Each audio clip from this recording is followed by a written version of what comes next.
Low-carbohydrate diets, which restrict carbohydrate in favor of increased protein or fat intake, or both, are a popular weight loss strategy. However, the long-term effect of carbohydrate restriction on mortality is controversial and could depend on whether dietary carbohydrate is replaced by plant-based or animal-based fat and protein. We aim to investigate the association between carbohydrate intake and mortality. Does the keto diet kill?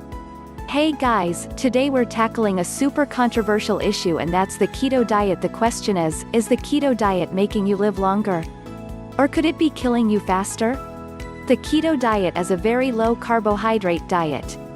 About 75% of calories come from fat, 20% from protein, and only 5% from carbs. It's become one of the most popular diets online, and it's been praised for weight loss, heart health, diabetes management, and some even believe it fights cancer. But others think it's probably just a fad diet and it's just gonna come and go. Just this week, there was a groundbreaking article from The Lancet which changed the conversation. It's an article that looked at how much carbohydrates people are eating and if that affected life expectancy. By the end of this video you should be able to make an educated decision about what you want to do with your diet, and then I'm gonna urge you to share this with people you care about because this could affect how long they live.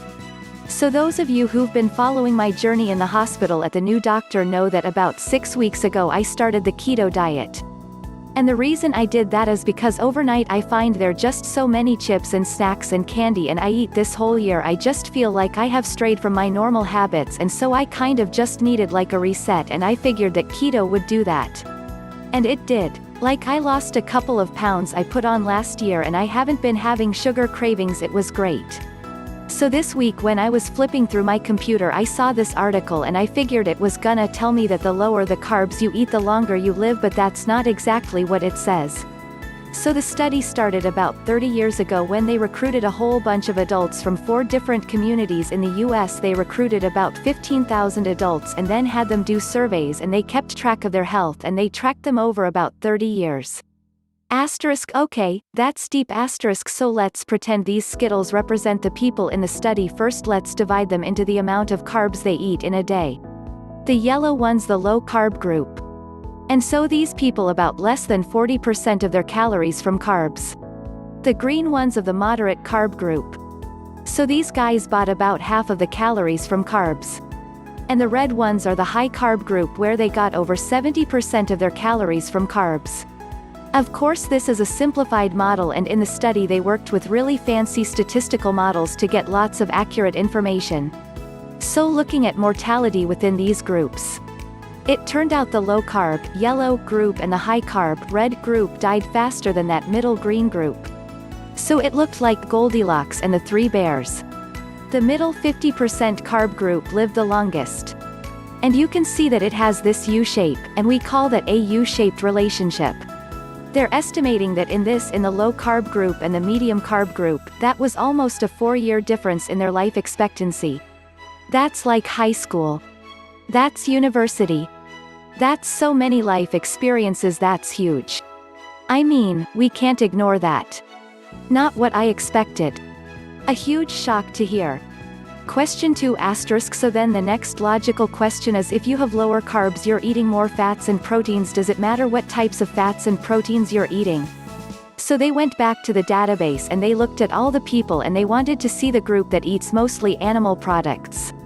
So they're eating meats and cheese, lamb, pork, beef, chicken, all of that, compared to the people who are eating plant-based proteins and fats. So they're eating nuts and peanut butters and seeds, and they're having lots of vegetables.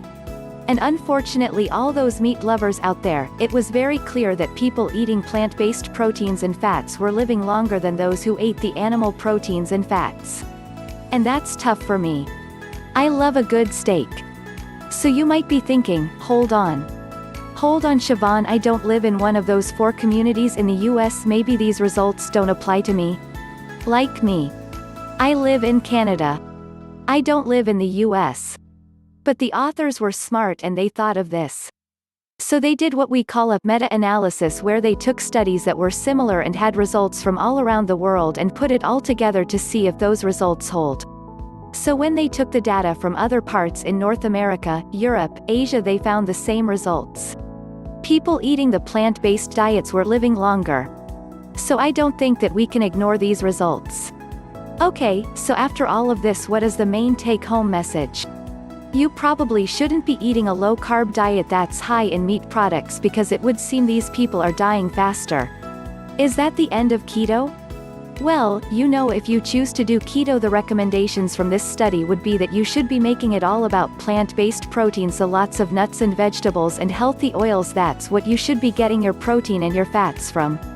So basically, don't make the mistake of thinking that keto is just about bacon and fat and grease, because that's probably not the healthiest thing for you. Okay. So now that we have the information, we need to decide how are we gonna change our behaviors to reflect what we believe. And I swear that is the hardest thing, it's changing your behavior. So with you guys as my witness, here is my plan. I am gonna be focusing on the sources and the types of foods that I'm eating rather than sort of counting carbs. I'm gonna be making sure I'm minimizing the amount of meats and animal products that I'm eating. I also need to minimize the huge amount of carbs that I think I was eating before. With all those treats in the middle of the night and the sugar and the candy, so, a high carb isn't good either. And I'm gonna try to hit that sweet spot of carbs by having lots of vegetables and legumes and all those things that I love. But I just need to make sure I prep and plan in advance so that they're ready for me to have in the day. What's your plan gonna be? If you want to commit to something, write it in the comments below. I will read it. I'll be your witness. And I know it's gonna be a controversial topic. So hit me with your comments. I want to start a discussion, a dialogue.